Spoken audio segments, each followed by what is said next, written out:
যে বড় খবরে নজর রাখবো, সুপ্রিম কোর্টে এসআইআর মামলার শুনানি এখনো পর্যন্ত 60 লক্ষ বিবেচনাধীনের তালিকার মধ্যে 10 লক্ষ ভোটারের নিষ্পত্তি হয়েছে বলে জানা যাচ্ছে। এই নিষ্পত্তি প্রক্রিয়ায় আরো 200 জন জুডিশিয়াল অফিসার যোগ দিয়েছেন বলে সর্বোচ্চ আদালতে জানিয়েছেন হাইকোর্টের প্রধান বিচারপতি। আর অন্যদিকে আপনারা জানেন, লোকসভা স্পিকার ওম বিড়লা তার বিরুদ্ধে অনাস্থা প্রস্তাব ইতিমধ্যেই বিরোধীরা তারা পেশ করেছে।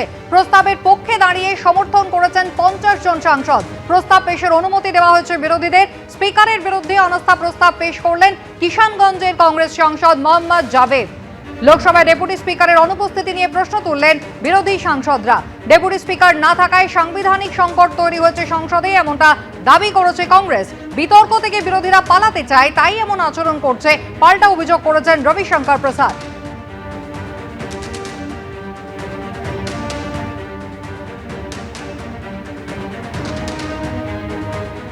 হাইকোর্টের প্রধান বিচারপতি আজকে সর্বোচ্চ আদালতে জানিয়েছেন যে 60 লক্ষ আপনারা জানেন মোট বিবেচনাধীনের তালিকায় ছিলেন, যার মধ্যে 10 লক্ষের শুনানি নিষ্পত্তি ইতিমধ্যেই হয়ে গিয়েছে। মাত্র 7 লক্ষ লোকের নিষ্পত্তি হয়েছে, এখনো 57 লক্ষ বাকি। সুপ্রিম কোর্টে এমনটা সওয়াল করেন মেনকা গুরুস্বামী। 10 লক্ষ লোকের নিষ্পত্তি হয়েছে বলে হাইকোর্টের প্রধান বিচারপতি চিঠি পেয়েছে, এমনটা সুপ্রিম কোর্টের পক্ষ থেকে জানানো হয়েছে। ইতিমধ্যেই মোট বিবেচনাধীনের তালিকায় রয়েছে 60 লক্ষ ভোটারের নাম। এখনো পর্যন্ত 10 লক্ষের নিষ্পত্তি হয়ে গিয়েছে বলে সুপ্রিম কোর্টে জানিয়েছেন কলকাতা হাইকোর্টের প্রধান বিচারপতি। যদিও মেনকা গুরুস্বামী তিনি কিন্তু দাবি করছেন মাত্র 7 লক্ষ লোকের নিষ্পত্তি হয়েছে, এখনো 57 লক্ষ বাকি। 10 লক্ষ লোকের নিষ্পত্তি হয়ে গিয়েছে বলে হাইকোর্টের প্রধান বিচারপতি চিঠি পেয়েছেন, এমনটাই কিন্তু সুপ্রিম কোর্টের প্রধান বিচারপতির বেঞ্চের পক্ষ থেকে জানানো হয়েছে। আমাদের সঙ্গে টেলিফোন লাইনে রয়েছেন আমাদের প্রতিনিধি অতনু হালদার। অতনু, আর কিছু সময়ের অপেক্ষা, তারপরেই জাতীয় নির্বাচন কমিশনের ফুল বেঞ্চ সাংবাদিক বৈঠক শুরু করবেন। আর অন্যদিকে এসআইআর নিয়ে আমরা জানি আজকে সুপ্রিম কোর্টে শুনানি চলছে, যেখানে অত্যন্ত গুরুত্বপূর্ণ পর্যবেক্ষণ যে 60 লক্ষ বিবেচনাধীনের মধ্যে এখনো পর্যন্ত 10 লক্ষের নিষ্পত্তি হয়েছে বলে কলকাতা হাইকোর্টের প্রধান বিচারপতি তিনি জানিয়েছেন সর্বোচ্চ আদালতে। জানা যাচ্ছে, আমি এই প্রসঙ্গে এখনো পর্যন্ত ঠিক কি ডেভেলপমেন্ট হয়েছে তোমার কাছে বিস্তারে জানতে চাইবো। দেখো, সুপ্রিম কোর্টে প্রধান বিচারপতির এজলাসে এসআইআর মামলার শুনানি আজকে চলছে। এই শুনানি চলাকালীন যেটা সুপ্রিম কোর্টের প্রধান বিচারপতি সূর্যকান্ত জানিয়েছেন যে হাইকোর্টের প্রধান বিচারপতি তাকে জানিয়েছেন যে ইতিমধ্যেই 10 লাখ বিবেচনাধীন ভোটারের শুনানির কাজ নিষ্পত্তি হয়েছে। অর্থাৎ তুমি জানো যে মোট 60 লাখ বিবেচনাধীন ভোটার রয়েছেন, তাদের মধ্যে 10 লাখের শুনানির কাজ সম্পূর্ণ হয়েছে বলে হাইকোর্টের প্রধান বিচারপতি সুপ্রিম কোর্টের প্রধান বিচারপতিকে জানিয়েছে। সুপ্রিম কোর্টের প্রধান বিচারপতি আর একটা প্রসঙ্গে তিনি আজকে বলেছেন যে একটা নতুন পিটিশন ফাইল হয়েছে, সেই প্রসঙ্গে তিনি বলেছেন যে জুডিশিয়াল অফিসাররা কাজ করছেন এবং আমরা সবাইকে বলছি যে তাদের কাজ নিয়ে কোনো প্রশ্ন তুলবেন না, অর্থাৎ তারা যেভাবে কাজ করছেন তাদেরকে সেইভাবে কাজ করতে দিন। এবং তিনি আরো বলেছেন যে এখনই এরকম কোনো মামলা করবেন না, একটু অপেক্ষা করুন, নাহলে পরে ভুল বার্তা যাবে, এবং জুডিশিয়াল অফিসারদেরকে তাদের নিজেদের মতো করে কাজ করতে দিন, কারণ আপনারা সবকিছু জানেন না, কোথায় কি হচ্ছে সেটা আমরা জানি। একদম মানে সুপ্রিম কোর্টের প্রধান বিচারপতি আজকে তার এই মন্তব্যের মধ্যে দিয়ে বুঝিয়ে দিয়েছেন যে এসআইআর এর শুনানিতে এই মুহূর্তে যে বিচারকরা কাজ করছেন তারা কিভাবে কাজ করছেন, কোথায় করছেন, কি কি সমস্যার সম্মুখীন হচ্ছেন বা কি ধরনের শুনানি হচ্ছে না হচ্ছে, অনেক কিছুরই খোঁজ খবর যে সুপ্রিম কোর্ট রাখছে, সেটা আজকে সুপ্রিম কোর্টের প্রধান বিচারপতি তার মন্তব্যের মধ্য দিয়ে বুঝিয়ে দিয়েছেন। এবং সেই কারণে তারা যে কাজ করছেন সেই কাজ সম্পর্কে প্রশ্ন তুলে কোনো পিটিশন সুপ্রিম কোর্টে ফাইল করার যে চেষ্টা, যেটা আবেদন করা হয়েছে, সেইটাকে তারা যে অ্যাপ্রুভ করছেন না, ভালোভাবে লিখছেন না, সেটা একেবারে আজকে সুপ্রিম কোর্টের প্রধান বিচারপতি বুঝিয়ে দিয়েছেন। এদিকে রাজ্যের এবং মুখ্যমন্ত্রীর তরফে আইনজীবীরা, বিশেষত আইনজীবী মেনকা গুরুস্বামী, তিনি বলেছেন যে আমরা জুডিশিয়াল অফিসারদের নিয়ে কোনো প্রশ্ন তুলিনি।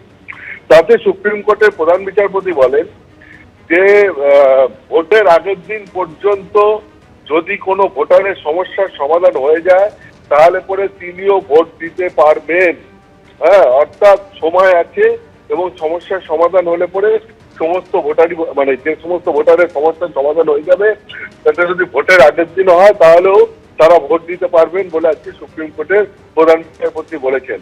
এবং সেই সঙ্গে সঙ্গে তিনি এটাও বলেছেন যে যারা বৈধ ভোটার নিশ্চয়ই তাদেরকে ভোটার তালিকায় যুক্ত করা হবে, এবং বিচার বিভাগ সেইভাবেই কাজ করছে। অর্থাৎ সমস্ত বৈধ ভোটারদের যাতে যুক্ত করা যায়, বিচার বিভাগ সেই উদ্দেশ্যেই কাজ করছে। সেটাও আজকে দেশের প্রধান বিচারপতি তার পর্যবেক্ষণের মধ্যে দিয়ে বুঝিয়ে দিয়েছেন। কিন্তু তাতে আইনজীবী মেনকা গুরুস্বামী তিনি যে সংশয় প্রকাশ করেন যে নির্দিষ্ট সময়ের মধ্যে এই কাজ শেষ করা যাবে বলে মনে হচ্ছে না। অর্থাৎ যেটা মনে হচ্ছিল যে সবে 10 লক্ষের শুনানির কাজ শেষ হয়েছে, এখনো 7 লক্ষের মধ্যে 50 লক্ষ বাকি। তাহলে কি ভোট শুরু হওয়ার আগে বা ভোটের আগে এই প্রত্যেকের শুনানির কাজ যারা বিবেচনাধীন আছেন তাদের কাজ শেষ করা যাবে? এই সংশয় আজকে সুপ্রিম কোর্টের সামনে আইনজীবী মেনকা গুরুস্বামী তিনিও প্রকাশ করেন।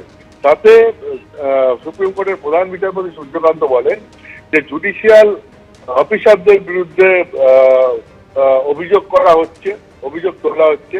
আমরা সবাইকে সতর্ক করছি, এরকম হলে পরে দৃষ্টান্তমূলক জরিমানা করা হবে। অর্থাৎ তিনি চাইছেন যে কাজটা হতে থাকুক, স্মুথলি হোক, এবং যেখানে জুডিশিয়াল অফিসাররা কাজ করছেন, সুপ্রিম কোর্টের নির্দেশে কাজ করছেন, ফলে তাদের ভূমিকা নিয়ে, তাদের কর্মদক্ষতা নিয়ে যেন কোনো প্রশ্ন না হয়।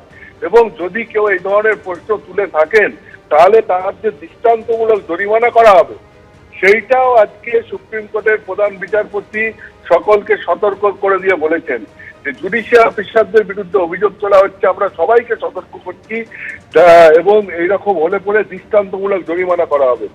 আজকে সুপ্রিম কোর্টের প্রধান বিচারপতি আরো বলেছেন যে জুডিশিয়াল অফিসাররা যদি মনে করেন যে কেউ বৈধ ভোটার নয় তাহলে তিনি ভোট দিতে পারবেন না। একদম যেরকম বৈধ ভোটাররা ভোট দিতে পারবেন, আবার জুডিশিয়াল অফিসাররা যদি মনে করেন যে কেউ বৈধ ভোটার নয় তাহলে তিনি ভোট দিতে পারবেন না। এবং মানে আজকে জুডিশিয়াল অফিসারদের ওপর কতটা ভরসা সুপ্রিম কোর্ট করছেন সেটা আজকে সুপ্রিম কোর্টের প্রধান বিচারপতি তার মন্তব্যের মধ্যে দিয়ে পরিষ্কার বুঝিয়ে দিচ্ছেন।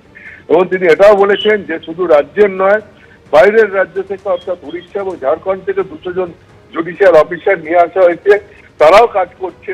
এবং তিনি আরো বলেছেন যে নির্বাচন কমিশনের কাছে আপনারা আবেদন করেছেন যে জুডিশিয়াল অফিসারদের ভোটারদের যে তালিকা রিভিউ করার জন্য দেওয়া হয়েছে সেটা প্রত্যাহার করা হোক। এটা তো আমাদের নির্দেশের পরিপন্থী।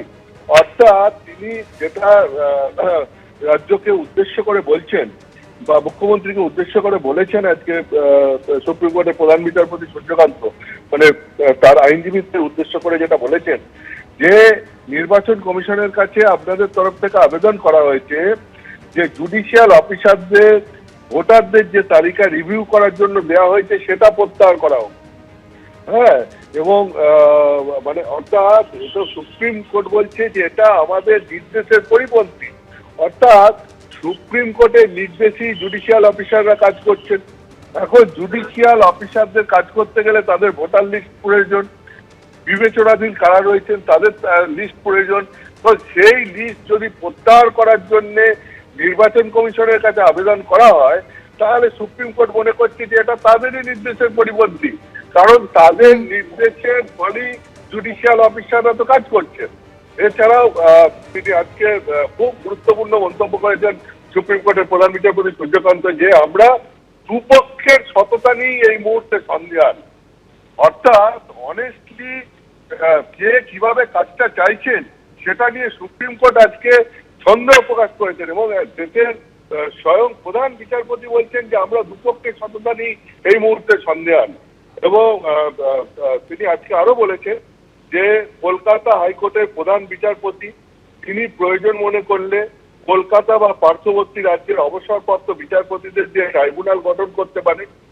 জুডিশিয়াল অফিসারদের নির্দেশের বিরুদ্ধে এই ট্রাইব্যুনালের কাছে আবেদন করা যাবে। মানে এইটা একটা নির্দেশ বলতে পারো, নতুন নির্দেশ, যে যেখানে জুডিশিয়াল অফিসাররা সিদ্ধান্ত নেবেন একজন বিবেচনাধীন ভোটার সম্পর্কে যে তিনি বৈধ কি অবৈধ, এবার তার বিরুদ্ধে যদি কেউ কোথাও কোর্টে যেতে চান তার জন্য সুপ্রিম কোর্টের প্রধান বিচারপতি আজকে কলকাতা হাইকোর্টের প্রধান বিচারপতির ওপর ভার দিলেন যে কলকাতা হাইকোর্টের প্রধান বিচারপতি যদি মনে করেন তাহলে তিনি কলকাতা হাইকোর্টের বা পার্শ্ববর্তী রাজ্যের অবসরপ্রাপ্ত বিচারপতিদের দিয়ে একটা ট্রাইব্যুনাল গঠন করবেন এবং জুডিশিয়াল অফিসারদের নির্দেশের বিরুদ্ধে যদি কেউ কোনো আবেদন করতে চান তাহলে সে সেই ট্রাইব্যুনালের কাছে গিয়ে আবেদন করতে পারেন। এটা সুপ্রিম কোর্টের প্রধান বিচারপতি আজকে বললেন। এবং আর একটা যেটা গুরুত্বপূর্ণ কথা তিনি বলেছেন যে অতিরিক্ত ভোটার তালিকা প্রকাশ নিয়ে কলকাতা হাইকোর্টের প্রধান বিচারপতি নির্বাচন কমিশনকে প্রয়োজনীয় নির্দেশ দেবেন। অর্থাৎ এই যে বিবেচনাধীন ভোটার যারা তাদের যে শুনানির কাজ জুডিশিয়াল অফিসাররা করছেন সেই শুনানির পর তো এই যে ভোটার লিস্ট বেরিয়েছে 28শে ফেব্রুয়ারি তারপরে তার যে সাপ্লিমেন্টারি লিস্টগুলো বেরোবে এই জুডিশিয়াল অফিসারদের কাজের উপর নির্ভর করে, তো সেইগুলো কবে কখন বেরোবে নির্বাচন কমিশন ওগুলো কবে কিভাবে বের করবে সেই দায়িত্ব আজকে সুপ্রিম কোর্ট কলকাতা হাইকোর্টের প্রধান বিচারপতির ওপর দিলেন। কলকাতা হাইকোর্টের প্রধান বিচারপতি তিনি প্রয়োজন অনুযায়ী নির্দেশ দেবেন নির্বাচন কমিশনকে এবং নির্বাচন কমিশন সেই নির্দেশ অনুযায়ী অতিরিক্ত ভোটার তালিকা প্রকাশ করবে। একেবারে অতনু, আমি খুব গুরুত্বপূর্ণ একাধিক নির্দেশ কিন্তু আজকে সুপ্রিম কোর্টের মাননীয় প্রধান বিচারপতির বেঞ্চ দিয়েছে। তোমাকে একটু বিরত করে এবিপি আনন্দ এগিয়ে থাকে, এগিয়ে রাখে।